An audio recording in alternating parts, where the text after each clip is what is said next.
గారు నమస్కారం. అంటే రాష్ట్ర చరిత్రలో ఒక నోటిఫికేషన్ రద్దు చేయడం ఇదే తొలిసారి. అంటే గత ప్రభుత్వం ఉద్యోగాలు ఇవ్వలేకపోయింది, మేము మాత్రమే 500 ఇంకో 63 పోస్టులు అదనంగా పెంచి 563 పోస్టులు మేము ఇస్తున్నామని వారి ఖాతాలో వేసుకోవడానికి అనుకోవచ్చా? దీన్ని ఎట్లా చూడొచ్చు ఈ వార్తను? నేను నిరుద్యోగుల ఆచరణను మరొకసారి ప్రేరేపించినట్టే మంచిదే. నా ఉద్దేశం ఏంటంటే, ఇప్పటిదాకా ఖాళీ ఉన్న ఏవైతే గతంలో పరీక్షలు ఆగిపోయినాయి, రకరకాలుగా ఇబ్బందులు పడ్డారు విద్యార్థులు, నిరుద్యోగులు, కనుక ఇది మంచిదే. మళ్ళీ 2 సంవత్సరాల ఏజ్ కూడా పెంచడం, కూడా ఏదైతే 44 నుంచి 46 సంవత్సరాలకు పెంచడం ఇది మంచిదే. ఎందుకంటే గత 2 సంవత్సరాల నుంచి నోటిఫికేషన్స్ లేవు, ఉన్నా కూడా చాలా సార్లు వివాదాస్పదమై అంటే పాత నోటిఫికేషన్ రద్దు చేయడం, అంటే ఒకసారి రద్దు చేయడం మళ్ళీ అంతా కూడా ఎట్లా చూస్తారు మీరు? 63 పోస్టులు కలపాలంటే సాంకేతికంగా అవసరం. దేవిప్రసాద్ గారు బాగా తెలుసు కనుక, ఉద్యోగ సంఘ నేతగా కనుక 63 పోస్టులు కలపాలంటే అవసరమే. మొత్తం మీద మంచి చెడ్డో 100 రోజుల్లో ఇప్పుడు నోటిఫికేషన్ వేస్తామన్నా, ఫిబ్రవరి నోటిఫికేషన్ వేస్తామన్నా ఆ హామీ కూడా నెరవేర్చినట్టు లెక్క. ఇక ముందుంది ముసళ్ళ పండుగ. ఇదొక్కటి కాదు, ఇంకా చాలా ఉన్నాయి హామీలు. కనుక అందులో మిగతా హామీల విషయంలో కాంగ్రెస్ పార్టీకి కొంచెం కష్టాలు ఉంటాయని నేను అనుకుంటున్నాను. ఇది మాత్రం మంచిదే, ఎందుకంటే 423 పోస్టులే కావచ్చు, కానీ చాలా మంది ఆశలు పెట్టుకున్నారు. చాలా మంది లైబ్రరీలో పెట్టబడి చదివారు. ఎంతో మంది తీరా పరీక్షలు రాసిన తర్వాత కూడా రద్దయిన సందర్భం చూసినాం మన గతంలో పేపర్ లీకేజ్ అయ్యి కూడా. అందుకని ఇప్పుడు ఏదైనా సరే ఒక మంచి పరిణామం నేను అనుకుంటున్నాను. ఈ పరీక్షలు రాయడం, మొత్తం రిజల్ట్ రావడం, అపాయింట్మెంట్ కల్లా ఇంకో 6 నెలలు పట్టవచ్చు, తక్కువేం పట్టదు ఇవన్నీ కూడా. అయినా సరే మొత్తం మీద మంచి పరిణామం నేను అనుకుంటున్నాను. రైట్, దేవిప్రసాద్ గారు నమస్కారం, గుడ్ మార్నింగ్. రైట్, రాష్ట్ర చరిత్రలో ఒక నోటిఫికేషన్ రద్దు చేయడం ఇదే తొలిసారి అని కొన్ని పత్రికలు హైలైట్ చేశాయి. సరే, ఓకే, మంచి పరిణామమేనని అన్ని వర్గాలు అంటున్నాయి. కానీ గత ప్రభుత్వ వైఫల్యం వల్ల మేము అంత రద్దు చేయాల్సి వచ్చింది, కొత్తగా 63 పోస్టులు పెంచాల్సి వచ్చింది. ఇదంతా కూడా కాంగ్రెస్ తెలంగాణ పునర్నిర్మాణం ఈ 563 గ్రూప్ 1 పోస్టులతో స్టార్ట్ అని ఇలాగ పొలిటికల్గా కొంత ఓన్ చేసుకునే అవకాశం ఉంది. ఎట్లా చూస్తారు దీన్ని Congress party? Good morning Venkat గారు, అక్కడ పెద్దలకు అందరికి నమస్కారం. అంటే ప్రధానంగా టీఎస్పీఎస్సీ నోటిఫికేషన్, ఎందుకంటే ఇంతకుముందు మిత్రులు రామ్మోహన్ రావు గారు చెప్పినట్టు పోస్టులు యాడ్ చేయాలి నోటిఫికేషన్ అదనంగా, అంటే డెఫినెట్గా ఈ నోటిఫికేషన్ అవసరమైనటువంటి విషయం తెలుసు. కానీ ఒక్కటి ఏంటంటే, గత బీఆర్ఎస్ ప్రభుత్వం నర్సింగ్కి సంబంధించి కానీ, పోలీస్ కానిస్టేబుల్కి సంబంధించి కానీ, లేకుంటే చాలా పోస్టులు ఇప్పుడు రిజల్ట్స్ అన్నీ కూడా దాదాపుగా రెడీ అయ్యి అవన్నీ కూడా టు బి ఇష్యూడ్ స్టేజ్లో ఉన్నాయి. కొన్ని చిన్న కారణాల వల్ల, లేకుంటే రిజర్వేషన్స్ వల్ల, అట్లాగే హైకోర్టు ఇచ్చినటువంటి కొన్ని ఆదేశాల వల్ల సరైనటువంటి రీతిలో ఎన్నికల ముందు ఆ ఫలితాలు ప్రకటించగా నియామక పత్రాలు అందించినటువంటి నేపథ్యాన్ని చూసి, ఈ ప్రభుత్వం వచ్చినాక 2 లక్షల పోస్టులు ఇస్తామని ప్రకటించినటువంటి ప్రభుత్వం, గత ప్రభుత్వం చేసినటువంటి మొత్తం ప్రక్రియ, చివరి దశలో ఉన్నటువంటి ప్రక్రియను పూర్తి చేసి వాళ్ళకి ఇవ్వడం అనేటువంటిది అది అందరం కూడా స్వాగతించాల్సిందే. కానీ చెప్పుకునేది ఏంటంటే, మేము 2 లక్షలలో ఈ ఉద్యోగాలు మేమే చేశామని చెప్పుకోవడం అనేటువంటిది ఇది కొంత ఇబ్బందికరమైనటువంటి పరిణామం. రెండవది, ఈఎస్పీఎస్సీ నోటిఫికేషన్ కు సంబంధించి కూడా ఇప్పుడు ఏమైతుంది, 3 సంవత్సరాల ఏజ్ పెంచారు వెంకట్ గారు. గత ప్రభుత్వం 3 ఏళ్ళు, అంటే ఈ మార్చిలో ఫస్ట్ బ్యాచ్ రిటైర్ అవబోతా ఉన్నది.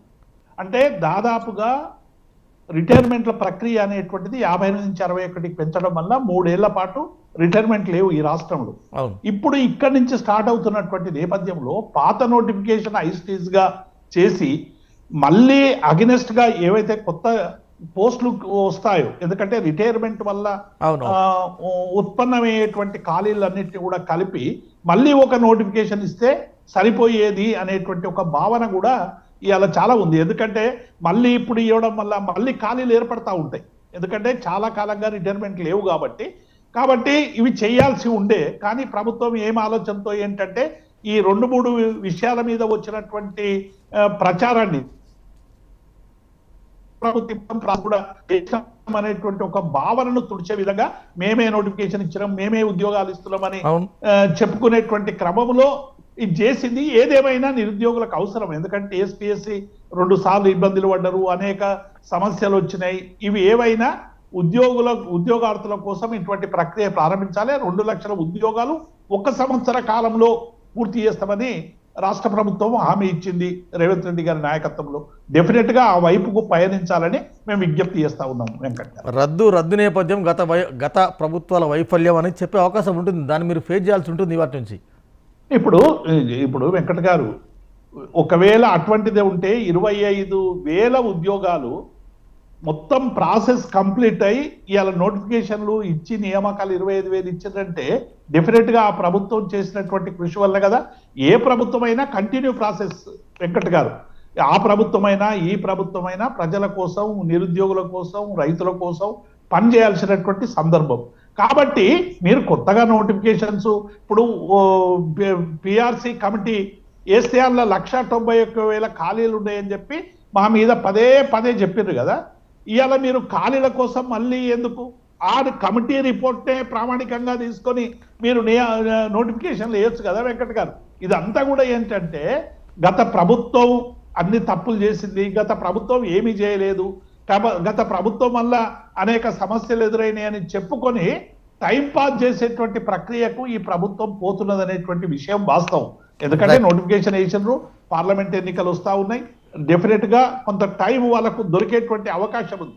ఏది ఏమైనా నేను ఏమంటున్నంటే కంటిన్యూ ప్రాసెస్ లో ఉన్నప్పుడు ఇవో మేము చేస్తున్నాం, నియామకాల దగ్గర రాజకీయాలు ఎందుకు వెంకట్ గారు? డెఫినెట్ గా గత ప్రభుత్వం ప్రాసెస్ చేసింది, కోర్టు నియామకాలు.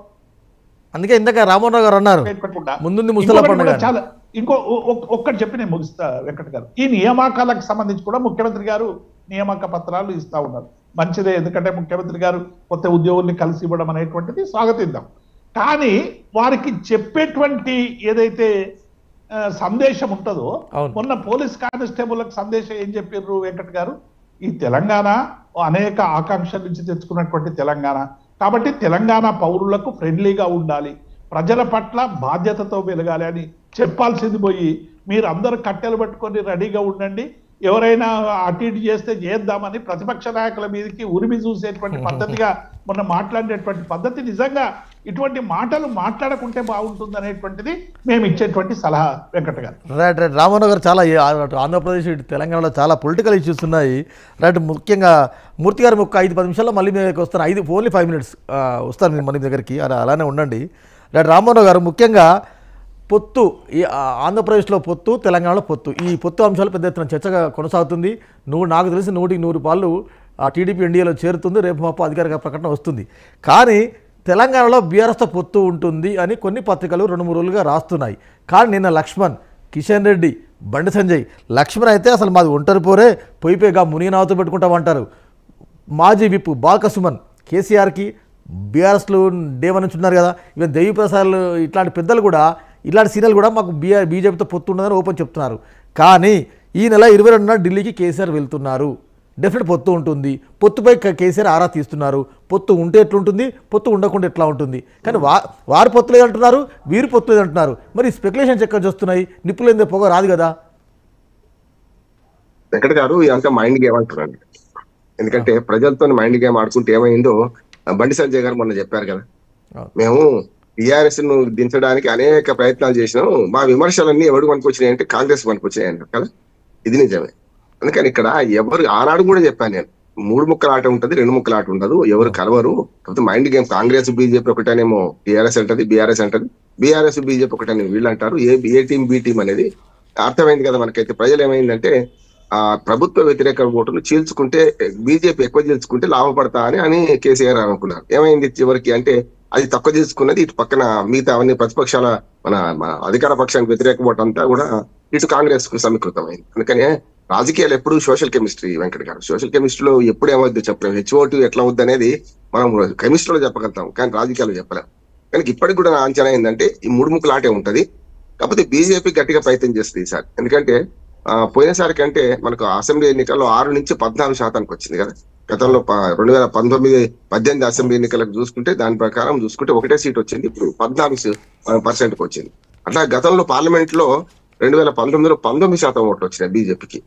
ఈసారి దాన్ని 30 పెంచుకుంటాం. 30 పెంచుకుంటే 4-8 అవుతాయి. చాలా గమ్మత్తుగా ఉంటది. అంటే 1% ఓట్లు పెరిగితే సీట్లు కూడా గమ్మత్తుగా 4% పెరగవచ్చు సీట్లు కూడా. అంటే ఈ రాజకీయాలు ఏమైందంటే 1 ఓటు మెజార్టీతోని FPTP అంటారు, ఫస్ట్ పాస్ ద పోస్ట్ విధానంలో ఓట్ల శాతం 1.5-2% తేడా ఉన్నా కూడా ఆంధ్రప్రదేశ్ ఇక్కడ కూడా జరిగింది కదా. రెండోది మనకు ఆంధ్రప్రదేశ్ విషయానికి వస్తే ఖచ్చితంగా బీజేపీ జనసేన పొత్తు వరకే ఉంది, టీడీపీతో పొత్తు కుదుర్చుకుంటుంది.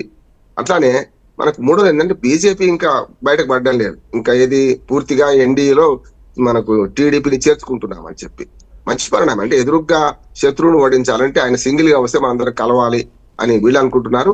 అది గతంలో టీడీపీ ఎప్పుడైతే పొత్తులు పెట్టుకుంటే అప్పుడు సాధ్యమైంది. మనం 2014లో కలిసి ఉంటే కలదు సుఖం సినిమా చూసాం. 2019 వచ్చే కల్లా విడిపోతే చెడిపోతామని చూసాం. కనుక విడిపోతే చెడిపోతాం అనే సంగతి టీడీపీ అర్థం చేసుకున్నది. దాన్ని బట్టే ఇవాళ పొత్తుల కోసం ప్రయత్నం చేస్తుంది. బీజేపీ కూడా అవసరం. బీజేపీకి ఆంధ్రప్రదేశ్ రాష్ట్రంలో పార్లమెంట్ సీట్లు ఫ్లిచ్చింగ్ కావాలి. కనుక అసెంబ్లీ సీట్లని రెండింటి మధ్య విడిచిపెట్టి జనసేన టీడీపీకి అసెంబ్లీ సీట్లు ఎక్కువ విడిచిపెట్టి పార్లమెంట్ సీట్లు ఎక్కువ అడిగే అవకాశం ఉంది. రేపు పొద్దున అబ్కా బార్ 400 అంటే 370 అయితే వాళ్ళు సొంతంగా అనుకుంటున్నారు కదా, అవకాశాలు ఎక్కడ ఉన్నాయి?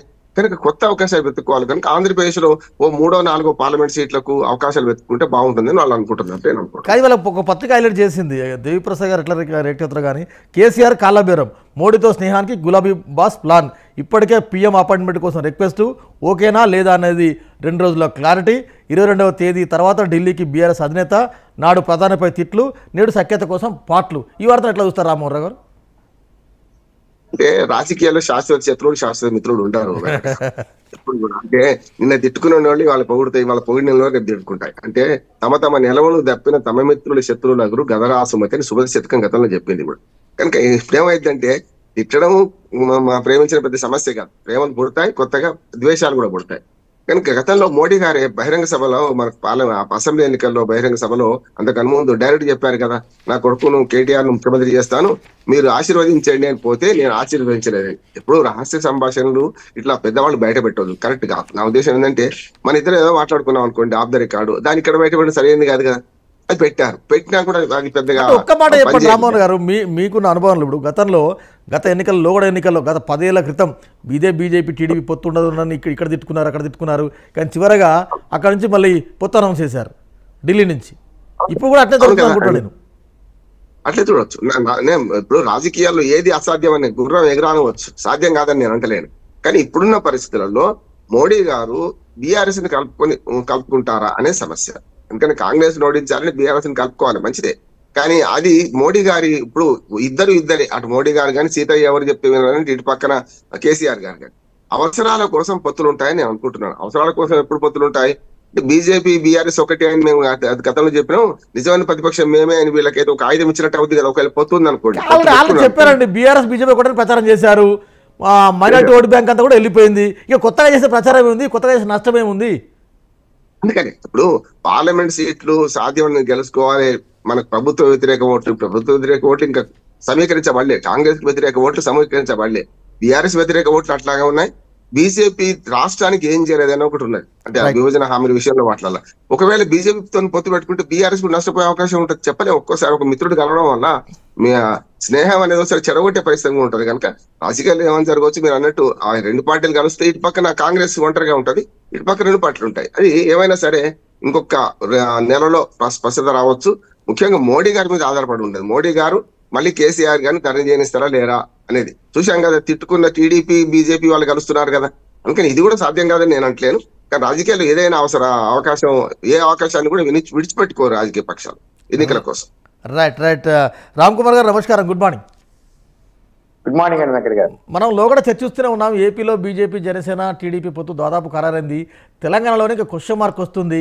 ఎందుకు 400 సీట్లు మీరు రీచ్ కావాలంటే టీడీపీ లాంటి పార్టీలతో అంటే నిన్నటి వరకు మీరు అవాయిడ్ చేసిన టీడీపీ లాంటి పార్టీలతో పొత్తు అవసరమా? బీఆర్ఎస్ లాంటి పార్టీలతో మీరు పొత్తు ఎక్స్పెక్ట్ చేస్తున్నారా? గుడ్ మార్నింగ్ అండి అందరికి కూడాను.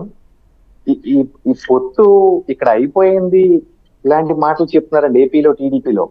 మాకు అయితే ఇంకా ఈ రోజుకి కూడా అయ్యింది అవ్వలేదు, లేకపోతే దీనిపైన ఇవన్నీ కూడా స్పెక్యులేషన్స్, అంటే న్యూస్ కోసం రోజు ఎంటర్టైన్మెంట్ కోసం వేసే స్పెక్యులేషన్స్ చెప్తే మాకు అంతర్గతంగా అయితే ఎటువంటి పొత్తుల గురించి చెప్పలేదు. ఎన్డీఏలో జనసేన భాగస్వామ్యంగా ఉన్నారు, ప్రస్తుతానికి ఆయన కూడా అదే మాట ఉన్నారు. తెలంగాణలో కూడా జనసేన బీజేపీ కలిసింది కానీ వేరే పార్టీలు దేంతోనూ వెళ్ళలేదు. ఇదే కంటికి కూడా కనపడుతుంది. కాబట్టి పైన ఏమన్నా అయితే కనుక అయిన తర్వాత మాకు చెప్పిన తర్వాత అప్పటి నుంచే మేము ముందడిగేస్తామండి. అప్పటిదాకా కూడా మాకు క్షేత్రస్థాయిలో ప్రజల కోసం పోరాడుతూ ప్రజా సమస్యల మీద దెబ్బలాడుతూ ప్రభుత్వం పైన పోరాడుతూ ముందుకెళ్ళండి అని మాకు చెప్తున్నారు. 2024లో ఏపీలో రాష్ట్ర ప్రభుత్వంలో భాగస్వాములు కావడానికి మీకు ఏ విధమైన ప్రయత్నాలు అయితే మాత్రం మీరు చేస్తానే ఉండండి. కానీ ఓట్ల ఇవాళ కొన్ని పత్రికలు హైలైట్ చేసాయి, ఏపీలో ఓట్ల బదిలీ కష్టము, ఓట్ల బదిలీ మీద వైసీపీ అంటే జగన్ ఆరాధిస్తున్నారు అన్నది వాళ్ళ పొత్తు ఉంటే.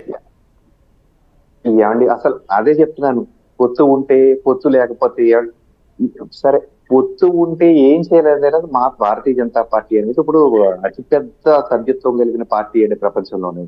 మేము గతంలో రకరకాల పార్టీలతో రకరకాల రాష్ట్రాల్లో పొత్తులు నడిపిన అనుభవం మాకుంది.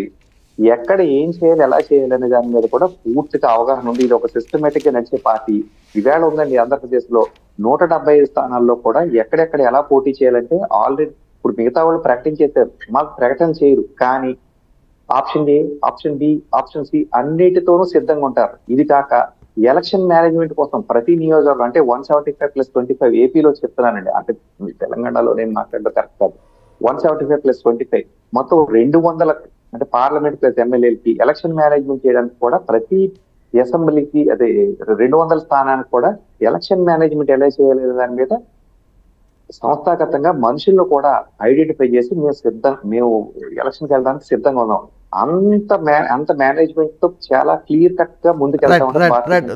మళ్ళీ 2 నిమిషాలు వస్తాను మీ దగ్గరికి, 2 నిమిషాలు వస్తాను. మూర్తి గారు నమస్కారం. నారాయణమూర్తి గారు గుడ్ మార్నింగ్. మీట్లో ఉన్నారు. పార్టీల మధ్య ఓట్ల బదిలీ గురించి జగన్ ఆరాధిస్తున్నారు. నిన్న ఐపాక్ టీంతో జగన్ రోజంతా కూర్చున్నారు. రెబల్ టీడీపీ జనసేన పార్టీల రెబల్సే ప్రధానంగా టార్గెట్ చేస్తారు. ఇలాంటి వార్తలు వస్తున్నాయి. ఇలాంటి వార్తలను కొన్ని పత్రికలు అచ్చువేశాయి. ఏం చెప్తారు? ఇప్పుడు ఎలక్షన్ అంటేనే ఎవరికి ఎన్ని సీట్లు వస్తాయి, ఎవరు ఎన్ని ఓట్లు వస్తున్నాయి అనేది కాలిక్యులేషన్ చేసుకోవడం కదండి. దీంట్లో దాని కొత్తగా లోపల ఏం జరిగింది అనేది ఎవరికి తెలియదు. అది ఊహాగానాలు. కానీ అయితే ఈ ఎలక్షన్ అన్న తర్వాత మనం ఇవన్నీ సహజంగా బేరీజ్ వేసుకుంటారు. క్యాండిడేట్స్ కానివ్వండి, లేదంటే ఎంపీ క్యాండిడేట్స్, ఎమ్మెల్యే క్యాండిడేట్స్, తర్వాత సీఎం గారు అటకో చేస్తారు. అల్టిమేట్లీ ప్రజాస్వామ్యంలో ఎలక్షన్లో నెగ్గాలి, ఆ నెంబర్ ప్రకారం ప్రభుత్వాలు ఏర్పాటు చేయడం ఉంటుంది. కాబట్టి మాకు ఇన్ని ఓట్లు ప్రతిపక్షానికి వస్తాయని మాట్లాడుకునేంత అవసరం మాకు ఇప్పటి వరకు అయితే లేదు. ఎందుకంటే జగన్మోహన్ రెడ్డి గారు భీముల్లో పెట్టిన సభ చూసిన తర్వాత అసలు రాష్ట్రంలో మొత్తం రాజకీయ సమీకరణలే మారిపోయాయి. ప్రజలంతా ఒకవైపు ఉంటే ఆ పార్టీలు పొత్తుల కోసం పెంపర్లాడేటటువంటి పరిస్థితి వాళ్ళు ఏర్పడుతూ ఉంది. ఎందుకు ప్రతిపక్షాలు ఇప్పుడు కూడా క్యాండిడేట్స్ ని అనౌన్స్ చేయలేకపోతున్నాయి అంటే వాళ్ళలో భయం పుట్టుకుంటా ఉంది. ఎవరిని అనౌన్స్ చేస్తే వాళ్ళు అక్కడ ఇంకా పోటీ పడేంత శక్తి కూడా లేకుండా అయిపోతారా, జగన్ గారు అనౌన్స్ చేసిన క్యాండిడేట్స్ పైచేయి సాధిస్తారా? ఎందుకంటే జగన్ గారిని చూసే వాళ్ళు ఓట్లు పడే అవకాశం ఉంటుంది తప్ప ఇవాళ క్యాండిడేట్లు సహజంగా ఒకరు కష్టపడతారు, అది వేరే విషయం, వాళ్ళు కూడా ఇమేజ్ ఉంటుంది. కానీ జగన్ గారు ప్రధానంగా ఇవాళ 2,55,000 కోట్ల రూపాయలు ఈ దేశంలోనే ఏ రాష్ట్రంలోనూ కూడా ప్రజలకి డైరెక్ట్ గా దళారులు హారిన పడకుండా ఏ విధంగానూ కూడా అవినీతి లేకుండా ట్రాన్స్పరెంట్ గా ఇక్కడ మనం బటన్ నొక్కితే లేదంటే ఇక్కడ అకౌంట్లో వేస్తే డైరెక్ట్ గా బెనిఫిషరీ అకౌంట్ లోకి వెళ్ళేటటువంటి సిద్ధాంతం, ఆ సిస్టమ్ ని మొట్టమొదటిసారిగా ఇంప్లిమెంట్ చేసి ఇవాళ ఎక్కడ కూడా ఏదైతే ఫండ్స్ వేస్ట్ అవడం, ఇంతకుముందు రాజీవ్ గాంధీ గారు చెప్పారు రూపాయి ఇస్తే చివరి 15 పైసలు కూడా చూద్దాం మూర్తి గారు. అంటే ఏపీలో తెలంగాణ పొత్తుల వ్యవహారమే చాలా కీలకంగా కొనసాగుతుంది. అవసరమైతే టీడీపీ జనసేన రెబల్స్ తీసుకుంటారు. తర్వాత మీరు ప్రకటించిన జాబితాలు కూడా మార్పులు చేరుకుంటాయంటున్నారు. చంద్రబాబు నాయుడు విషయం చూస్తే మీరు 40 సంవత్సరాల నుంచి చూడండి. మీరు ఆయన 40 సంవత్సరాల ఇండస్ట్రీ అంటారు కదా, పొత్తులు జతకట్టడమే, పార్టీలతో పొత్తులు జెండాల జతకట్టడమే ఆయన అజెండా. జగన్ గారికి జనం గుండెల్లో గుడి కట్టడమే ఈయన అజెండా.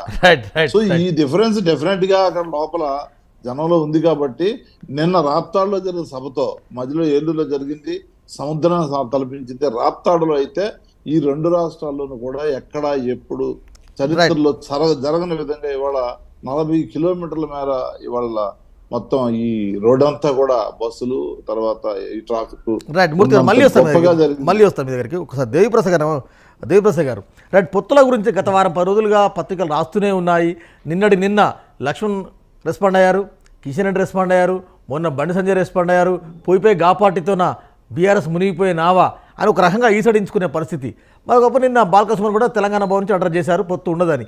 కానీ స్పెక్యులేషన్స్ వస్తున్నాయి, కేసీఆర్ గారు ఆరా తీస్తున్నారు, పొత్తు బీజేపీతో పోతే ఎట్లా ఉంటుంది, పోకుంటే ఎట్లా ఉంటుంది, నిప్పులేందే పొగరాదు కదా, ఎందుకు మీరు బీజేపీతో పొత్తుకు వెంపర్లాడుతున్నారా అనే క్వశ్చన్కి ఏం చెప్తారు? ఇప్పుడు వెంకట్ గారు, సోషల్ మీడియా వచ్చిన తర్వాత, సాంకేతిక పరిజ్ఞానం పెరిగిన తర్వాత నిప్పు లేకుండా పొగొచ్చేటువంటి పరిస్థితులు మనం అనేక సందర్భాల్లో చూస్తాం. మార్పింగ్ చేసి కాలు మొక్కే దేవిప్రసాద్ కొన్ని పత్రికలలో ఇవాళ డేట్తో సహా వేశాయి, 22వ తేదీన కేసీఆర్ గారు వెళ్తున్నారు ఢిల్లీకి అని. అవును, ఢిల్లీకి వెళ్తే పొత్తులు కుదుర్చుకోవడానికే ఉంటుందా వెంకట్ గారు? ఒక రాజకీయ పార్టీ అధినేతగా దేశంలో ఉన్నటువంటి పరిణామాల్ని ఇతర రాజకీయ సహచరులతో, ఇతర పెద్దలతో, ఇతర అనేక వర్గాలతో చర్చించేటువంటి అవకాశం కేసీఆర్కి ఉంటుంది కదా. కేసీఆర్ ఏం కొత్తగా ఇవాళ ఢిల్లీకి పోవడం లేదు. కేసీఆర్ గారు అనేక సందర్భాల్లో ఢిల్లీలో అనేక రాజకీయ పార్టీలతో చర్చించినటువంటి ఆయనకు ఉన్నటువంటి విస్తృతమైనటువంటి సంబంధాలు మనకు అందరికి కూడా తెలుసు. కాబట్టి ఢిల్లీకి పోవడం వల్లనే ఈ పొత్తు గురించి పోతున్నాడు అనేటువంటిది ఇది సరైంది కాదు. అంటే ఈ టైంలో ఇంతకు మించి ఏముంటుందని, ఈ టైంలో ఇంతకు మించి మీకు నేపథ్యం ఏముంటుందని? వెంకట్ గారు కరెక్ట్ మీరు అనేది. ఈ సందర్భంలో ఇప్పుడు పార్లమెంట్ ఎన్నికల్లో ఇతర రాజకీయ పార్టీల వ్యవహార శైలి, అటు ఎన్డీఏ, ఇటు ఇండియా కూటమి సంబంధించినటువంటి అంశాలు ఇవన్నీ చర్చకు వస్తాయి. ఒక రాజకీయ నాయకుడిగా, ముఖ్యమంత్రి గారు అందులో రాజనీతిజ్ఞుడిగా డెఫినెట్ గా చర్చలు జరుగుతాయి. నేను కేసీఆర్ గారు ఏం చర్చలు జరపరని అన్ని విషయాలు తెలుసుకునేటువంటి అవకాశం ఉంటుంది. కానీ మీరు మొదటి నుంచి కూడా చూస్తే 2014 ముందు టిఆర్ఎస్ పార్టీ ఒక ఉద్యమ పార్టీగా అనేక సాహసోపేతమైన నిర్ణయాలు తీసుకొని అనేక రాజకీయ పార్టీలతో పొత్తు పెట్టుకున్నటువంటి విషయం మీకు తెలుసు. కానీ అధికారంలోకి వచ్చిన తర్వాత మేము ఏ రాజకీయ పార్టీతోనూ కూడా పొత్తు పెట్టుకున్నటువంటి సందర్భాన్ని చూసాం. కాబట్టి ఇప్పటి వరకు మేము రెండు ఎన్డీఏ కూటమికి కానీ లేకుంటే ఇండియా కూటమికి కానీ దూరంగా ఉండాలనేటువంటి నిర్ణయాన్ని మేము దాంతోనే స్టిక్ ఆన్ అయ్యాం అనేటువంటి విషయాన్ని నిన్న బాల్క సుమన్ కావచ్చు, అనేక మంది కావచ్చు చెప్తా ఉన్నారు. కొంతమంది అక్కడ ఇక్కడ ఉంటే బాగుండనేటువంటి విషయం ఉండొచ్చు. ఉంటే ఇప్పుడు కొంతమంది మా బీఆర్ఎస్ పార్టీలో అనేక ఆర్ఎస్ నుండి ఆర్ఎస్ఎస్ వరకు అన్నట్టు జయశంకర్ గారు అన్నట్టు అనేక భావజాలాల గల వ్యక్తులు ఇలా పార్టీలో ఉన్నారు. కొందరికి బీజేపీతో పోవడం ఇష్టం ఉంటుంది, కొందరు కమ్యూనిస్టులతో పోవడం ఇష్టం ఉంటుంది, కొందరికి ఇంకొకరితో పోవడం ఇష్టం ఉంటుంది. ఇది ఈ వ్యక్తులకు సంబంధించినటువంటి విషయం కాదు కదా వెంకట్ గారు. పార్టీ ఒక నిర్ణయం తీసుకొని పార్టీ టోటల్ గా అందరి అభిప్రాయాలు తీసుకొని ప్రకటించేటువంటి అవకాశం ఉంటుంది తప్ప మేము ఒకవేళ పొత్తు పెట్టుకుంటే బహిరంగంగానే చెప్తాం. అందులో రహస్యపడాల్సింది ఏముంది, సిగ్గుపడాల్సింది కూడా ఈ చర్చ ఎందుకు ఉంటుంది. కానీ ఒక మీరు పార్టీ హైకమాండ్ ఫీడ్బ్యాక్ తీసుకుంటుంది, నెంబర్ 1. నెంబర్ 2, పార్టీ బతకాలంటే, పార్టీ బతికి బట్టగట్టాలంటే బీజేపీ చర్యను చొచ్చాలి అన్నది ఈ 2 అంశాలు ఏం చెప్తారు ప్లీజ్? ఇప్పుడు పార్టీ బతకడం ఏంది వెంకట్ గారు? టిఆర్ఎస్ కు బీఆర్ఎస్ కు ఒక ఘనమైనటువంటి రాజకీయ చరిత్ర ఉన్నది. ఇలా 1.8% ఓట్ల తేడాతోనే మేము ఓటు పొందినాం. ఒక గౌరవప్రదమైనటువంటి 39 స్థానాల్లో ఉన్నాం. ఇలా కాంగ్రెస్ అధికారంలోకి వస్తే కొంతమంది పోవచ్చు, పోయినంత మాత్రాన మా పార్టీకి ఉనికే ప్రమాదం అనుకునేటువంటి ఎవరైతే ఉన్నారో వాళ్ళకి ఒకసారి బీఆర్ఎస్ చరిత్ర తెలుసుకోవాలి. ఒక్కొక్కసారి మేము అనేక లోటుపాట్లు, అనేక అపజయాలు అన్ని పొందినాం. అయినా మళ్ళీ కేసీఆర్ గారి నాయకత్వంలో నిలదొక్కుని రాష్ట్రాన్ని సాధించేటువంటి క్రమంలో కానీ, మళ్ళీ ప్రభుత్వం ఏర్పరిచేటువంటి క్రమంలో కానీ మేము చేసినటువంటి విజయాలు కూడా ఉన్నాయి. డెఫినెట్ గా ఒక్కొక్కసారి కొన్ని సమస్యల వల్ల మేము కొంత వెనకబడి పోవచ్చు. అంత మాత్రాన పార్టీ ఉనికే ప్రమాదం, మేము బీజేపీతో జత కుట్టుకుంటే తెలంగాణలో ఉండలేము అనేటువంటి మూర్ఖులకు మేము సమాధానం చెప్పాల్సినటువంటి అవసరం లేదు. టిఆర్ఎస్ పార్టీ ఒక రాజకీయ శక్తిగా ఉన్నది, ఒక రాజకీయ పరమైనటువంటి నిర్ణయంతో ఎదుగుతా ఉన్నది. ఈ 10 ఏళ్ల కాలంలో మేము అధికారంలో ఉన్నటువంటి పార్టీ, అలా 60 లక్షల సైన్యంతో ఉన్నటువంటి పార్టీ, 2 కూటమిలకు దూరంగా ఉండాలని ఒక సెక్యులర్ పార్టీగా నిలిచిపోవాలని చెప్తున్నటువంటి పార్టీ. మా పార్టీకే అనేక రకమైనటువంటి ఆశయాలున్నాయి, ఆకాంక్షలున్నాయి.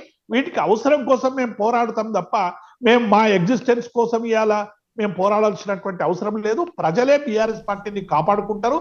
ఇది తెలంగాణ ప్రజల ఆకాంక్షలకి, తెలంగాణ హక్కుల కోసం ఒక పార్టీ, బీఆర్ఎస్ పార్టీ అవసరం అనేటువంటి విషయాన్ని ప్రజలు గుర్తిస్తున్నారు, గౌరవిస్తున్నారు. వెంకట్ గారు, దేవిప్రసాద్ గారు, ఇప్పుడు కాంగ్రెస్ పార్టీ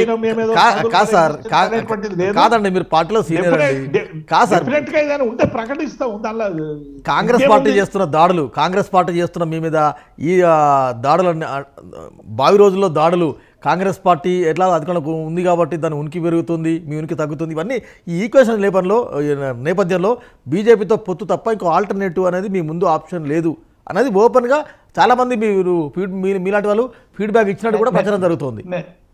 నేను ఏమంటున్నా వెంకట్ గారు, నేను మొదలే చెప్పిన టీఆర్ఎస్ పార్టీలో వివిధ భావజాలాలకు సంబంధించినటువంటి వ్యక్తుల సమూహం బీఆర్ఎస్ పార్టీలో ఉంది. ఉద్యమ నేపథ్యం నుండి ఒక్కొక్కరికి ఒక్కొక్క రకమైన అభిప్రాయాలు. ఉదాహరణకు మేమే ఉన్నాం, మేము వామపక్ష సైడ్ నుంచి వచ్చినాం. మేము ఎట్టి పరిస్థితుల్లో కూడా జీవితకాలం అంతా బీజేపీకి వ్యతిరేకంగా పోరాడినటువంటి వాళ్ళం. మా లైన్ ఒకటి ఉంటుంది, ఇంకొకరి లైన్ పొలిటికల్ స్పేస్ కోసం అయ్యో పొత్తు పెట్టుకుంటే 5 ఓట్లు బీజేపీ రావచ్చని ఇంకొకరు అనుకోవచ్చు. అంత మాత్రాన మా అభిప్రాయాలు ఫైనల్ కావు కదా. మా అభిప్రాయాలన్నీ కూడా అధిష్టానం నిర్ణయించి, అధిష్టానం ఒక నిర్ణయం తీసుకుంటే దానికి అనుగుణంగా సైనికుల్లాగా మేము పనిచేస్తాం. మా వ్యక్తిగతమైనటువంటి నిర్ణయాలు పార్టీ నిర్ణయాలుగా ఉండవు వెంకట్ గారు. కాబట్టి బీఆర్ఎస్ కి అటువంటి అవకాశం లేదు. డెఫినెట్ గా కేసీఆర్ గారు, కేటీఆర్ గారు, హరీష్ గారు, ఇంకా మా పార్టీ పెద్దలందరూ కూడా ఆలోచించి సరైనటువంటి టైంలో సరైన నిర్ణయం తీసుకుంటారు వెంకట్ గారు. Yes, thank you very much Devi గారు. రైట్, రామ్మోహన్ గారు, ఓవరాల్గా మనం చూస్తే అసలు పార్టీ హైకమాండ్, ఇటు ఈ పార్టీ హైకమాండ్, ఆ పార్టీ అధిష్టానం, ఇవన్నీ పొత్తుల నేపథ్యం కొంత కొలిక్కి వస్తుంది అన్న కొన్ని వార్తలు కూడా వస్తున్నాయి. పొత్తు ఎలాగుంటుంది, ఆ పార్టీ బతకాలంటే అక్కడ కానీ ఇక్కడ కానీ పొత్తులోనే బీజేపీ, ఎందుకంటే 370 సీట్లకు పైగా అక్కడ వస్తుంది. డెఫినెట్గా బీజేపీ అవసరం, బీజేపీ హెల్ప్ తీసుకోవాలన్నది అక్కడ టీడీపీ, ఇక్కడ బీఆర్ఎస్. ఈ ప్రయత్నాలను ఎట్లా చూస్తారు మీరు? ఖచ్చితంగా మ్యాజిక్ ఫిగర్ చేరుకోవాలంటే, అసలు మ్యాజిక్ నెంబర్ చేరుకోవాలంటే అవసరం కూడా కదా. బీజేపీకి అవసరం ఏంటంటే, దేశవ్యాప్తంగా ఉన్న మద్దతు చూసుకుంటే ఖచ్చితంగా రేపు వచ్చే ప్రభుత్వం బీజేపీ అని అందరూ మాట్లాడుతున్నారు. దానిలో కొత్తగా సర్వేల కోసం అంటే ఎన్ని సీట్లు వస్తాయనే సమస్య. అక్కడ ఇండియా కూటమి వెంట ఆ పులి స్టాప్ లాగడి చీలిపోవడం, 3 మిత్రులు దూరం కావడం, ఇప్పటికి మమతా బెనర్జీ పోయినట్టే లెక్క, అరవింద్ కేజ్రీవాల్ పోయినట్టే లెక్క, నితీష్ కుమార్ ఎట్లాగూ పోయిండు. కనుక అట్లా చూసుకుంటే దక్షిణ భారతదేశంలో బీజేపీ తన అవకాశాలను మెరుగుపరచుకోవడానికి ప్రయత్నం చేస్తుంది. రామ్ కుమార్ గారికి బాగా తెలుసు. నేనేమంటున్నానంటే, ఇక్కడ 135 సీట్లలో చాలా వరకు సాచురేటెడ్ పాయింట్ చేరుకున్నది. ఓ రకంగా కర్ణాటక ఉందనుకోండి, కర్ణాటకలో 28లో 25 సీట్లు వచ్చినట్టు ఇండిపెండెంట్ కలుపుకుంటే, కాంగ్రెస్ ప్రభుత్వం కదా అధికారంలో ఉన్నప్పుడు 2019లో. మరి ఆ లెక్కన 25-30 అయితే కావు కదా, ఉన్నాయి 25 సీట్లు కదా అక్కడ. కనుక అక్కడ అవకాశాలు పెద్దగా లేవు, ఓటు 2 తక్కువే అవకాశం ఉంది. కనుక దాన్ని ఎక్కడ పూరించుకోవాలి? ఆంధ్రప్రదేశ్ లో, తెలంగాణ పూరించుకోవాలి. తెలంగాణలో ఖచ్చితంగా మంచి పర్ఫార్మెన్స్ ఉంటుంది. 4 బదులు ఇంకో 6-8 వచ్చే అవకాశం పెంచుకుంటారు, ఇది చేస్తారు. అట్లాగే మనకు ఆంధ్రప్రదేశ్ లో సమస్య ఏంటంటే, పవన్ కళ్యాణ్ గారు స్పష్టంగా చెప్పింది, ముఖ్యమంత్రి కావాలంటే మనకి ఎఫ్పిటిపి ఎన్నికల్లో ముఖ్యమంత్రి డైరెక్ట్ ఎన్నికలు లేవు కనుక, డైరెక్ట్ ఎన్నికలు, ప్రత్యక్ష ఎన్నికలు లేవు కనుక మనకు మ్యాజిక్ ఫిగర్ జరుపుకోవాలి. దానికి ఎవరి సహకారం ఉంటే వాళ్ళు తీసుకుందాం. గడ్డిపోచలు 4 కలిస్తే ఒక తాడు ఏంటంటే, దేవి గారు చెప్పినట్టు అంటే కాంగ్రెస్ బీఆర్ఎస్ మధ్య ఓటు షేర్ చాలా తక్కువ కదా, 1.8% కదా, బిలో 2% కదా. ఇప్పుడు బీఆర్ఎస్ కు మంచి సాలిడ్ ఓటు బ్యాంక్ ఉంది, బీజేపీ కొంత పెరిగింది. బీజేపీ బీఆర్ఎస్ కలిస్తే, అవును బీజేపీ ప్రభావం ఉంది, కానీ కలుస్తారా కలవదా అనే సమస్య. ఎందుకంటే గతంలో 6-7 ఏళ్ళు కలిసే ఉన్నారు కదా, లాస్ట్ 3 ఏళ్ళు కదా విభేదించింది. అక్కడ కూడా చంద్రబాబు నాయుడు గారు కూడా ఆఖరి మన 5 ఏళ్ల పరిపాలనలో 1.5 year ముందే విభేదించారు కదా. అందుకని ఇక్కడ కలవద్దని లేదు. కేసీఆర్ గారు మొదటి నుంచి అన్ని బిల్లులకు ఆమోదం చెప్పారు. ఆల్మోస్ట్ 6 ఏళ్ళు కలిసి ఉన్నారు, 6-7 ఏళ్ళు కలిసి ఉన్నారు బీజేపీతోని. కలిసి ఉన్నారంటే పొత్తు లేకపోవచ్చు, కానీ ఆ కేంద్రంలో ప్రతి బిల్లుకు మద్దతు ఇచ్చారు కదా. సేమ్ ఆంధ్రప్రదేశ్ లో జరుగుతుంది కదా. జగన్మోహన్ రెడ్డి గారు కానీ 22 సీట్ల పార్లమెంట్ సీట్లు జగన్మోహన్ రెడ్డి గారు కానీ, ఇటు పక్కన 3 సీట్లున్న టీడీపీ కానీ, ఇప్పుడు ఆంధ్రప్రదేశ్ లో రాజకీయాలు చూస్తే మొత్తం అంతా కూడా బీజేపీకి వ్యతిరేకంగా ఎవరు లేరు కదా. అందరూ బీజేపీని కోరుకున్నారు, బీజేపీకి మద్దతు ఇచ్చారు కదా ఇప్పుడు దాకా అంటున్నారు. అందుకని ఈ పొత్తులు ఎట్లా ఉంటాయంటే, రేపు రాజకీయ అవసరాల్లో బీజేపీ తనదైన రీతిలో రేపు ఆంధ్రప్రదేశ్ లో 4-5 సీట్లు గెలుచుకోవడానికి ఈ పొత్తులు అవసరమని భావిస్తున్నది. అది ఇప్పటికీ పురంధరేశ్వరి గారు కూడా మొన్న చెప్పారు వెంకట గారు. ఏమన్నది?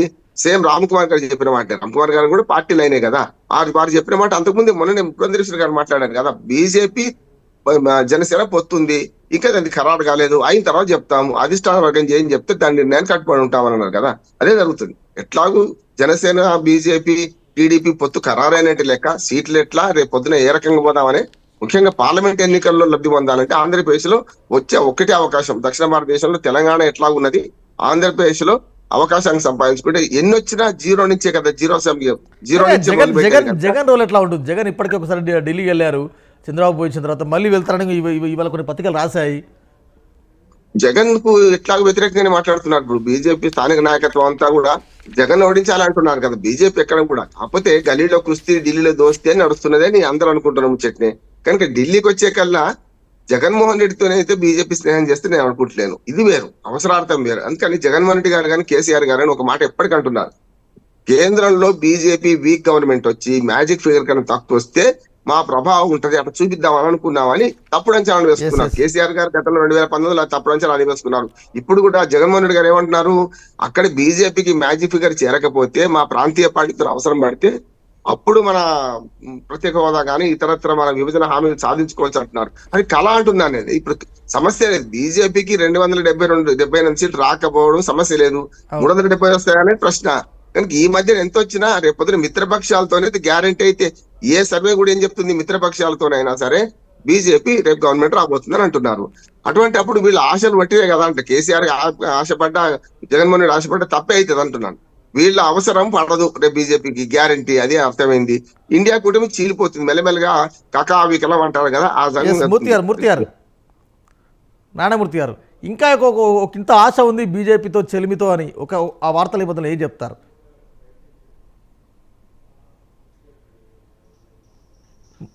నారాయణమూర్తి గారు ఒకసారి చెప్పండి. ఇంకా ఒకంత ఆశ ఉంది బీజేపీ తో కలిసిపోవాలని జగన్కి, లేకుంటే చంద్రబాబు బీజేపీతో కలవకూడదు అని ఏం చెప్తారు? ఏపీలో జగన్మోహన్ రెడ్డి గారు ఇంకొకరితో కలవడమా? ఏం మాట్లాడుతున్నారు సార్? మొన్న కలిసి వచ్చారు, మళ్ళీ రేపు ఎల్లుండో వెళ్తా అంటున్నారు. ప్రధానమంత్రి గారిని ముఖ్యమంత్రిగా జగన్ గారు రాష్ట్రం మీద సమస్యలు, రాష్ట్రంలో ఉన్న సమస్యల గురించి, పెట్టుబడుల గురించి, లేదంటే రావాల్సిన సంస్థల గురించి ఇవన్నీ మాట్లాడడంలో అది ఎప్పుడు మన రాష్ట్రం ముఖ్యమంత్రి కాదు, ఏ రాష్ట్ర ముఖ్యమంత్రి ఇప్పుడు మన పక్క రాష్ట్ర ముఖ్యమంత్రి అని వెళ్తున్నాడు రేవంత్ రెడ్డి, వెళ్ళి కలుస్తాడు. అప్పుడు చంద్రబాబు అలా వెళ్ళగానే మీరు ఇలా వెళ్ళారు. మా స్టాండ్ అదే అన్నది ఏంటంటే, మేము ఎప్పుడు కూడా జగన్మోహన్ రెడ్డి గారు వైఎస్ఆర్ కాంగ్రెస్ పార్టీగా ఏ పార్టీతో కూడా పొత్తు అనేది అసలు లేదని బిగినింగ్ నుంచి మా స్టాండ్ అయితే. అసలు ఫస్ట్ మేము బిగినింగ్ లో 1 సీట్ నుంచి మొదలు పెట్టినప్పుడు కూడా మేము ఎవరితో అసలు సింగిల్ గా, గవర్నమెంట్ లో లేనప్పుడు సింగిల్ గా, ఆయన పోటీ చేసినప్పుడే మేము సింగిల్ గా వెళ్ళాము. అంటే మీరు ఊహించుకోండి, అప్పుడు ఇంకా పార్టీ పుట్టనలేదు. పుట్టనప్పుడే మేము సింగిల్ గా వెళ్ళాం, ఎవరితో కలవలేదు. అంటే ఎంత ధైర్యంగా ఆయన మీద ఆయన నమ్మకం, ప్రజల మీద నమ్మకం, దీంతో ముందుకు పోయారు. మరి ఈనాడు అసలు పొత్తు అనేది అసలు ఎక్కడైనా అసలు అవకాశం కానీ మాట్లాడడానికి ఈ దేశంలో ఎవరు నమ్మరు. సింగిల్ గానే పోతారనేటటువంటి నమ్మకం జగన్మోహన్ రెడ్డి గారికి ఉంది, ప్రజలందరికీ ఉంది, మిగతా నాయకులు. ఎక్కడో బీజేపీ అంటే ఒక భయం ఉంది కదా, భక్తి లేకపోయినా భయం అయితే ఉంది కదా. భయం ఇక్కడ రాజకీయాల్లో భయాలు ఉండవు సార్, గుర్తుపెట్టుకోండి. రాజకీయాల్లో హత్యలు ఉండవు, ఆత్మహత్యలే ఉంటాయి అన్నట్టు రాజకీయాల్లో భయాలు ఉండవు, ఈక్వేషన్స్ తప్ప. మా వరకు మిగతా వాళ్ళు మీరు ఇప్పుడున్న పార్టీలు ఏమి చూసినా కూడా వాళ్ళందరూ కూడా ఏదో విధంగా ఎప్పుడో ఒకప్పుడు పొత్తులతో పోయిన వాళ్ళే. ఇది చంద్రబాబు నాయుడు గారి నుంచి చెప్పాల్సిన అవసరంలా. ఆయన ఎలక్షన్ వస్తే పొత్తు కనపడుతుంది, ఎలక్షన్ అయిపోయినట్టునే వాళ్ళందరినీ ఎవరినాళ్ళు పంపించేస్తాడు ఇంటికి, మీ పని మీరు చూసుకోండి, మీకు ఏం పని లేదు ఇప్పుడు అనే పద్ధతిలో ఉంటుంది ఆయనది. మనం చూసాం కదా, ఇంతకుముందు బీజేపీ ఉంది, లాస్ట్ వరకు బీజేపీ వాళ్ళతో ఉందా, కలిసి పోటీ చేశారు ఇంతకుముందు, మన తర్వాత ఉందా, విడిపోయారు. అయితే 2014-19 అధికారాన్ని కూడా భాగస్వామ్యం చేసుకున్నారు, వాళ్ళు కలిసి అధికారాన్ని పంచుకున్నారు. అయినప్పటికీ కూడా చివరికి వాళ్ళు విడిపోయారు. ఎందుకంటే వాళ్ళ అవసరాలు రాజకీయ అవసరాలు తప్ప ప్రజా అవసరాలు కాదు, రాష్ట్ర అవసరాలు కాదు. వాళ్ళ ఎలక్షన్ వరకు ఓట్లు ట్రాన్స్ఫర్ చేసుకోవాలా, వాళ్ళకి ఏమైనా 1% ఉంటే ఇందులో పడాలి. ఎందుకంటే 2014లో మేము ఓడిపోయింది ఆఫ్టర్ ఆల్ 0.5% ఓట్లతో ఓడిపోయాం. ఆ రోజు 0.5% 1% అంటే 5 lakhs. వచ్చిన మెజారిటీ కాదు అది, మా జగన్మోహన్ రెడ్డి గారికి వచ్చిన మెజారిటీ కాదు ఎంపీ సీట్లో. ఆ ఓట్లతో మొత్తం రాష్ట్రం అధికారాన్ని కోల్పోయాం ఆ రోజు. రామ్ కుమార్ గారు ప్లీజ్. అంటే ఈ కుట్రలు ఈ కుతంత్రాలతో వీళ్ళు ఎలక్షన్ చేసుకుంటారు, బయటపడిపోతారు. Yes. తర్వాత మళ్ళీ ఎవరిదారు వారిదే. సో జగన్మోహన్ రెడ్డి గారు అలా ఉండదు. ప్రజలు మ్యాండేట్ ఇస్తే మనం ప్రజల గురించి మనం పోరాటం చేసుకుపోతున్నాం కాబట్టి ప్రజలు మ్యాండేట్ ఇస్తే మనం ఆ బాధ్యత నిర్వహిస్తాం అనేటటువంటి కానీ ఎన్నికల తర్వాత ఆ పాటతో మీరు బాగానే కూడా ఉంటారు. జగన్మోహన్ రెడ్డి గారు వెనకథలో ఉన్నారు ఆంధ్రప్రదేశ్. రైట్ రామ్ కుమార్ గారు. ఇప్పుడు బీజేపీ ఏదో భయమా ఇది అంటున్నారండి. బీజేపీ అంటే భయం కాదు వెంకట గారు, ప్రేమ. ప్రజలకి ప్రేమ, ప్రేమ పార్టీకి కూడా భక్త్యా ప్రేమ. భయం అనేది రామ్మోహన్ గారు చెప్పాలి, దేవిప్రసాద్ గారు చెప్పాలి. ఏమంటే నేను చెప్తున్నాను కదండి, వారు న్యూట్రల్ గా ఉన్నారు, ఖచ్చితంగా వారు న్యూట్రల్ అభిప్రాయం చెప్తున్నారు. కానీ మా పార్టీ గురించి మేము చెప్పాలంటే మా పార్టీ మీద ప్రజలకి అపారమైన ప్రేమ. రాజకీయ పార్టీలకు కూడా మా బలాన్ని చూసి వాళ్ళు ఏదో విధంగా ఈ బలాన్ని కొంత తీసుకోవాలని వాళ్ళు కూడా ప్రేమ చూపిస్తూ ఉంటారు. ఆంధ్రప్రదేశ్ ఈ రాష్ట్రంలో 2024 లో మేము అధికారంలోకి వస్తున్నాం. 2014 లో మీకు బలం ఉందా? 2019 లో మీకు బలం వచ్చింది కదా. కాబట్టి ఇటువంటి మాటలు మేము మాట్లాడం, నిరంతరం ప్రయత్నాలు చేస్తూనే ఉంటాం. మాకు బలం లేకపోతే పైదాకా వెళ్ళి అక్కడ ఒంగుని దండాలు పెడితే పెట్టరు ఏమండి. కాబట్టి ఊరికే అలా మీ ప్రశ్నలు అంటే ప్రధానమంత్రి గౌరవించొద్దంటారా మీరు? 1000 రూపాయలు ఇలా చూడండి. చెప్పండి, గౌరవించొద్దండి. అదే ఆ విధంగా ప్రధానమంత్రితో చెప్తాం సార్, మీ ఏమండి అదే కాదు తీసుకుంటాం. బలం అనేది మీరు చేసే పనులు బట్టి మన రాజకీయ నాయకులు ప్రజల ముందు ప్రవర్తించే తీరును బట్టి 2019 నుంచి ఈ రోజు దాకా 4 నెలల్లో మీరు టోటల్ గా ఫెయిల్ అయ్యారు అనేది భారతీయ జనతా పార్టీ యొక్క ఉద్దేశం. కేవలం సంస్థాపనలు, సన్మానాలు, ప్రచారాలు, ప్రకటనలు మాత్రమే చేస్తున్నారు. మీరు టోటల్ గా ఫెయిల్ అయ్యారు. పైనుంచి ఇచ్చిన డబ్బు అంతా కూడా సరైన రీతిలో ఖర్చు పెట్టలేదు. కనీసం ఎక్కడా కూడా ఒక రోడ్డు కూడా వేయలేదు. ఈవేళ ఆర్బీఐ అమరావతిలో కట్టాల్సిన భవనానికి మీకు సరైన రోడ్డు ఏర్పరచలేదని చెప్పి వైజాగ్ ఒక్క నిమిషం వెంకట్ గారు వెళ్ళిపోతారా అద్దె భవనాలకి కాబట్టి ఈయన ఏమన్నా ఇప్పుడు మీరు అడిగిన ప్రశ్నకి నేను సమాధానం చెప్తున్నాను వెంకట్ గారు. ఆయన ఓపిక లేకపోతే ఆయన చెప్పినంత లెక్క నేను విన్నాను. ఆయన ఒక ప్రశ్న వేశారు, సమాధానం వినాలి. మళ్ళీ ప్రశ్న అయ్యింది, మళ్ళీ వేస్తాను, మళ్ళీ సమాధానం చెప్తాను. ఏమంటే పొత్తులు అనేవి దగ్గరికి వచ్చాక ఏ విధంగా చేస్తారనేది నేషనల్ పార్టీ వస్తుంది. వీళ్ళలాగా రాజకీయ అవసరాల కోసం ఏ క్షణాన్ని బట్టి ఆ క్షణాన్ని మారిపోం. ఆయన బలం ఎంత ఉందని అంటారు. 1000 ఓట్ల మెజారిటీతో గెలిచిన అభ్యర్థి 1000 ఓట్లు కూడా రాని పరిస్థితి ఎలక్షన్ లో మారిపోతుంది. ఎలక్షన్ కి కంగారు పడిపోక నీకు ఒక్క నెలే మీకు ఉంది. ఒక్క నెల తర్వాత మీరు ఇదే డిబేట్ లో మళ్ళీ కూర్చుంటే తెలుస్తుంది మా బలం అంతా మీ బలం. కంగారు ఎందుకు? రామ్మోహన్ గారు ఇంకొక ఇంట్రెస్టింగ్ వార్త. ఈ నెల 25వ తేదీన తిరుపతిలో కాంగ్రెస్ బహిరంగ సభ ఉంది. దానికి చీఫ్ గెస్ట్గా రేవంత్ రెడ్డి వెళ్తున్నారు, తెలంగాణ రాష్ట్ర ముఖ్యమంత్రి. అక్కడ మేనిఫెస్టో విడుదల చెబుతున్నారు. కొన్ని పత్రికలు ఇలా అచ్చు వేశాయి, రేవంత్ చంద్రబాబును టార్గెట్ చేస్తారా? అంటే నా ఉద్దేశం ఏంటంటే ఇప్పుడు చంద్రబాబు నాయుడు కూడా మన షర్మిల గారి ప్రశ్నలు కొన్ని పనికి వస్తున్నాయి. అందుకని వాళ్ళు కలిసిపోతున్నారు పరంగా చెప్పాలంటే. ఎందుకంటే షర్మిల గారు ఎవరిని టార్గెట్ చేసుకున్నారు? వైసీపీని కదా. అవును. కనుక వైసీపీని టార్గెట్ చేస్తూ వేసిన ప్రశ్నలు చంద్రబాబు నాయుడు కూడా ఉన్నాయి అవి. ఎందుకంటే విభజన హామీలు అమలు పరచడంలో గత 5 ఏళ్లు వాళ్ళు పోయినరు, ఈ 5 ఏళ్ల పరిపాలన మీరు చేయలేదు అనుకుంటూ బేసిక్ ప్రశ్నలు వేస్తుంది ఆమె. 4-5 ప్రశ్నలు వేసింది ఆమె. అది పోలవరం కావచ్చు, ఆంధ్రప్రదేశ్ రాజధాని విషయంలో కావచ్చు, ఇవన్నీ వైసీపీని వ్యతిరేకిస్తూ చేసిన ప్రశ్నలు ఏవైతున్నాయో, సంధించిన ప్రశ్నలు ఇటు టీడీపీకి కూడా ఉన్నాయి అవి బేసిక్ ప్రశ్నలు. కనుక రేవంత్ రెడ్డి గారు గతంలో ఏమన్నారు? తెలంగాణలో ఆమె ప్రమేయం అవసరం లేదు, ఆమె పార్టీలు అవసరం లేదు, ఆమె ఆంధ్రప్రదేశ్ రాష్ట్ర అధ్యక్షురాలు అయితే నా అంత సంతోషించేవాడు ఎవరు లేరన్నారు కాంగ్రెస్ పార్టీ అని చెప్పి. కనుక రేవంత్ రెడ్డి గారికి ఎవరైతే మన టీడీపీ అధినేత చంద్రబాబు నాయుడు గారికి దోస్తీ ఉండొచ్చు, కానీ పార్టీ పరంగా చూస్తే మనకి ఖచ్చితంగా బహిరంగ సభ వెళ్తుందే కదా. వెళితే ఈ జగనన్న వదిన బాణాన్ని గతంలో తిరిగిన షర్మిల ఇవాళ కాంగ్రెస్ వదిన బాణంగా ముందుకు పోతుంది కదా. ఇప్పటికే విమర్శలు వచ్చినాయి, వ్యక్తిగత విమర్శలు చేశారు, రకరకాలుగా ఆమె మీద ఆరోపణలు చేశారు. ఏం చేసినా ఆమె వేస్తున్న ప్రశ్నలకు అటు జనసేన, బీజేపీ, టీడీపీతో సహా మనకు వైసీపీ కూడా సమాధానం చెప్పాల్సిన అవసరం ఉంది. ఆంధ్రప్రదేశ్ అభివృద్ధి విషయంలో వెయిట్ చేస్తున్నారు. తిరుపతికి ఎప్పుడు వెళ్తారు రేవంత్ రెడ్డి? చంద్రబాబుని ఏం తిడతారు, ఎలా తిడతారు?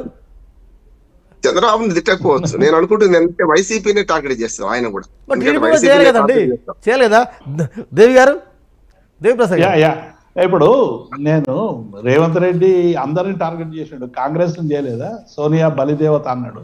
అంటే రాజకీయ పార్టీలో ఆయన తెలుగుదేశం పార్టీ నుంచి కాంగ్రెస్కి వచ్చిన తర్వాత ఇలా కన్సాలిడేషన్ అయిన తర్వాత కాంగ్రెస్ పార్టీ విధానాలకు మొన్న చాలా ఇంట్రెస్టింగ్ పాయింట్ ఏంటంటే వెంకట్ గారు, మొన్న మోదీతో కలిసిన తర్వాత రేవంత్ రెడ్డి ఒక ఛానల్లో ఇచ్చినటువంటి ఇంటర్వ్యూలో మోదీ గురించినటువంటి మాటలు అవి చూస్తే, ఇంతకుముందు రామ్మోహన్ గారు మేము 7 ఏళ్ళు కలిసి ప్రయాణం చేసినాం అనేది అయితే అన్నారో దానికి విరుగుడుగా రేవంత్ రెడ్డి గారు ఏమన్నారంటే, రేవంత్ రెడ్డి గారు మోదీ గారు రాజకీయాలు ఆలోచించరు, కేవలం అభివృద్ధి మాత్రమే ఆలోచిస్తారు, కాబట్టి మేము ఇచ్చినవి అన్ని కూడా పరిశీలించి తెలంగాణకు చాలా ఇస్తారని, అంటే ఒక భారతీయ జనతా పార్టీ రాష్ట్ర నాయకత్వం కంటే ఎక్కువ ఆశలు పెంచుకున్నటువంటి ఒక ముఖ్యమంత్రిగా వారు మాట్లాడినటువంటి అంశాన్ని నేను ఈ సందర్భంగా ఉదాహరిస్తా ఉన్నాను వెంకట్ గారు.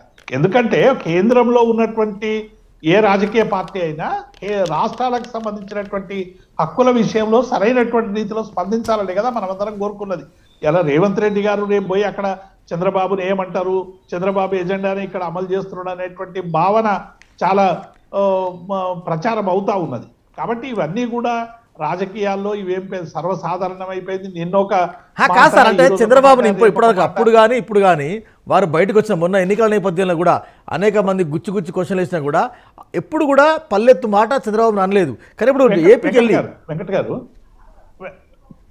గారు నేను ఏమంటున్నా, రేవంత్ రెడ్డి గారు టీడీపీకి రాజీనామా చేసినప్పుడు ఆయన చెప్పిన మాట మనం విన్నాం కదా వెంకట్ గారు, చంద్రబాబు నాకు రాజకీయ గురువు, చంద్రబాబు నేనేమనను, చంద్రబాబు మీద విమర్శలు చేయను. మీరు ఒకసారి మన జ్ఞాపకం ఉంటే పెద్దలు రామ్మోహన్ గారికి అందరికి కూడా తెలిసి ఉంటుంది. ఎందుకంటే చంద్రబాబును ఒక్క మాట అనము మేము, ఎందుకంటే మాకు రాజకీయ భిక్ష పెట్టండి అని వాళ్ళు చాలా స్పష్టంగా ప్రకటించుకునే కాంగ్రెస్ లోకి వచ్చారు. ఇక తెలుగుదేశం కాంగ్రెస్ పార్టీకి చరిత్ర చూసినట్టుంటే కాంగ్రెస్ కు వ్యతిరేకంగా పుట్టినటువంటి పార్టీ తెలుగుదేశం పార్టీ, ఇవన్నీ కూడా మనకు తెలిసినటువంటి అంశాలు. కానీ ఇవాళ ఏమైపోయిందంటే ఇక్కడ పొత్తు కూడా 2018లో ఇద్దరు కలిసి పొత్తు పెట్టుకున్నటువంటి సందర్భాన్ని కూడా చూసినాం. కాబట్టి ఇవన్నీ కూడా రాజకీయాల్లో ఈ మామూలుగా ప్రక్రియగా మారిపోయినాయి. ఏదో అంటరాని తరంగనో ఇదేదో అనాగరికం అనేటువంటి మాటలు పోయినాయి. నిన్న ఒక మాట అంటారు, రేపు ఒక మాట అంటారు. ఇలా షర్మిల పరిస్థితి చూడండి, తెలంగాణను ఏమన్నది, తెలంగాణ నా శ్వాస, నా ధ్యాస, నా మరణం ఇక్కడే, నా పుట్టుకి ఇక్కడే అన్ని చెప్పింది కదా. ఇలా ఆంధ్రలో ఏం చెప్తుందా అది, నా తెలంగాణ శ్వాస ధ్యాస అని. ఏమైపోయిందంటే ప్రజలు ఎట్లా రిసీవ్ చేసుకుంటారో అనేటువంటి విషయాలు కూడా పరిగణలోకి తీసుకోకుండా వెంటనే ప్రజల్ని అవమానపరిచే రీతిలో వీళ్ళు మారిపోతున్నటువంటి నేపథ్యాన్ని రాజకీయాల్లో చూస్తా ఉన్నాం.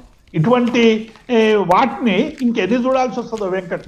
కాబట్టి రేపు రేవంత్ రెడ్డి గారు రేపు చంద్రబాబు అక్కడికి పోయి ఏం మాట్లాడతాడు, ఏం చేస్తాడు అనేది మేమందరం కూడా వెయిట్ చేస్తా ఉన్నాం వెంకట్ గారు. ఎస్, మూర్తి గారు ఏం చెప్తారు? రేవంత్ రెడ్డి టార్గెట్ కూడా మీరే, చంద్రబాబు ఉంటారా లేరంటే ఏం చెప్తారు? ఇప్పుడు కాంగ్రెస్ గెలిచినప్పుడు తెలంగాణలో తెలుగుదేశం జెండాలు పట్టుకుని గాంధీ భవన్ కు పోయారండి. ఇంకెక్కడ మీరు మీరు ఏం చెప్తారు? జనం అంతా ఏం చెప్పాలి ఇక? ఎందుకంటే దారుణం నీచం ఉంటది. అసలు బహిరంగంగా పొత్తు లేదు ఉంది అని చెప్పినా చెప్పకపోయినా మరి వాళ్ళు జెండాలు పట్టుకున్నారు. కుర్రాళ్ళందరూ యూత్ అంతా ఆ పిల్లలంతా పంపించి గాంధీ భవన్ చుట్టూ తిరిగిన కార్యక్రమం. ఇక దానికి ఏమన్నా పద్ధతి పాడు ఉందా? అసలు పార్టీ విలువ ఉందా? అసలు వాళ్ళు నమ్ముతారా? ప్రజలు నమ్మే పరిస్థితి ఉందా? మేము వెళ్ళలేదన్నా, కలిసి ఉన్నాం, కలవలేదన్నా చెప్తే నమ్మే అవకాశం ఉంటుందా? ఎందుకంటే చంద్రబాబు గారు అంటే ఆయన కావాల్సింది ఏంటి? ఆ నిమిషానికి వాడుకోవాలి. కాంగ్రెస్ అక్కడ అధికారంలోకి వచ్చింది కాబట్టి ఆయన ఎలా ఉపయోగపడతాడు, ఆయన కూడా ఈయనే పంపించాడు అనేటువంటి. ఎందుకంటే మనం ఎలాగో పనిచేయము, వచ్చినప్పుడు నెక్స్ట్ కావాలంటే మళ్ళీ ఏదైనా కుట్రలు చేసి అవి పడగొట్టే కార్యక్రమం చేద్దాం, కానీ ముందైతే అక్కడికి వెళ్ళి సర్దు అని చెప్పి పంపించి ఉంటాడు. ఆ విధంగా ఆయన అక్కడికి వెళ్ళాడు. ఆయన ఏం మాట్లాడిన పరిస్థితి. ఇప్పుడు చంద్రబాబు నాయుడు మాట్లాడినప్పుడు ఆయన శాంటిటీ ఉంటుందా? నీకు ఒక విషయం చెప్తా, చంద్రబాబు నాయుడిని ఇక్కడికి వచ్చి తిట్టకపోతే, అంటే తిట్టమని మేము అవసరం నీది, నువ్వు తిట్టుకోకపోతావా, లేదంటే నువ్వు పార్టీ నాశనం చేస్తావు కాంగ్రెస్ అక్కడ, లేదంటే నువ్వు దిగజారవా అనేది నీ విజ్ఞతకు వదిలేస్తాం. కానీ ఇక్కడికి వచ్చి నువ్వు ఇచ్చిన ఏదైతే కేంద్ర ప్రభుత్వంలో అధికారంలో ఉన్నప్పుడు పార్లమెంట్ సాక్షిగా విభజన హామీలు అమలు చేయకుండా ఏదైతే కాంగ్రెస్ ఉండిపోయిందో ఆ కాంగ్రెస్ ముందు సమాధానం చెప్పాలి. నువ్వు ఎందుకు అమలు చేయలేకపోయావు అనేది సమాధానం చెప్పాలి. అవి చెప్తారండి, అవి నువ్వు ఎందుకు చెప్తారు, అవి సగం చెప్తారు. పోలవరం ఆపేసావని సమాధానం చెప్పాలి. చెప్పకుండా నువ్వేదో ప్రసంగం చేసి నేను శుతిమెత్తగా ఇట్లా నొక్కు నొక్కి వెళ్తానంటే కాదది. దానివల్ల ఉన్న ఏదైతే కాంగ్రెస్ లో అరకొరగా 1% 1% ఓట్లు ఉన్నాయి, ఆ ఓట్లు కూడా జగన్మోహన్ రెడ్డి గారికే ట్రాన్స్ఫర్ అయ్యాయి. కాదండి, ఇప్పటికే జగన్మోహన్ రెడ్డి అంటే జగన్ అంటే ఒక ఇంత కోపంగా ఉన్నట్టు తెలుస్తుంది. ఎందుకంటే మొన్న ఒక ఇంటర్వ్యూలో చెప్పారు, జగన్ వచ్చారు వీళ్ళు ఇంతవరకు నన్ను కలవలేదు అని. దేవిప్రసాద్ ఐడియా అందరు కలుస్తున్నారు కానీ కట్టేసిగా కూడా నాకు కాల్ చేయలేదు. అది అవసరం. ఇప్పుడు ఏదన్నా సందర్భం వచ్చినప్పుడు డెఫినెట్ గా కలుస్తారు తప్ప ఆయన ఒక ముఖ్యమంత్రి పీఠం మీద కూర్చున్నాను అనేటటువంటి సోయి కూడా లేకుండా ఆయన ఏమన్నాడంటే నాకు ఫోన్ చేయలేదు, నాకు కంగ్రాట్స్ చెప్పలేదు, నన్ను కలవలేదు. ఇదే పక్కన కదండి, చెప్పలేదండి. జగన్మోహన్ రెడ్డి గారు పక్కన ఉన్న ముఖ్యమంత్రిగా డెఫినెట్ గా ముఖ్యమంత్రి హోదా అది, ప్రధానమంత్రి హోదా నరేంద్ర మోడీ గారిది. ఎవరికి ఉండే విలువ వాళ్ళకి ఇస్తారు. జగన్మోహన్ రెడ్డి గారు భేషజాలకు పోవడం, ఎందుకంటే పరిణితి చెందిన నాయకుడు జగన్మోహన్ రెడ్డి గారు. సందర్భం రావాలి కదండి. సందర్భం రాకుండా ఇది ఏదో సామెత చెప్పినట్టుగా చేస్తే ఎట్లా అవుతుంది? అట్లా కాదు కదా. దానికి ఆయన బయటపడిపోయి ఏదో అంటే ఏదో చూపించుకోవాలనేటటువంటి కార్యక్రమం చేశాడు. అది ఎక్కడ సోజీవో నాకు అర్థం కాలేదు. నేను నవ్వుకున్నా అప్పుడు, అరే బ్రహ్మాండమైన అవకాశం వచ్చింది ఆయనకి. ఏదో ఇప్పుడు చేమలు పెట్టిన పుట్టలోకి పాము చూరినట్టుగా ఆయన డెఫినెట్ గా లాస్ట్ మినిట్ లో ఆ పార్టీలో జాయిన్ అయిన తర్వాత ఇంకా పరిణామాలు మనకు తెలిసిందే.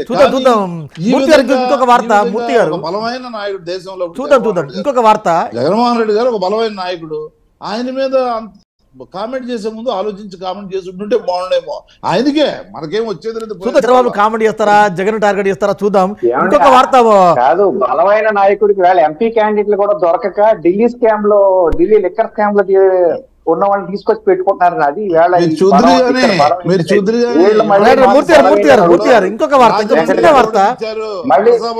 కాదు, పక్కన ఉన్న రాష్ట్రం నుంచి అంటే బళ్ళాల్లో పోటీ చేసి హిందూపూర్లో పెడతారు వెంకట్ గారు.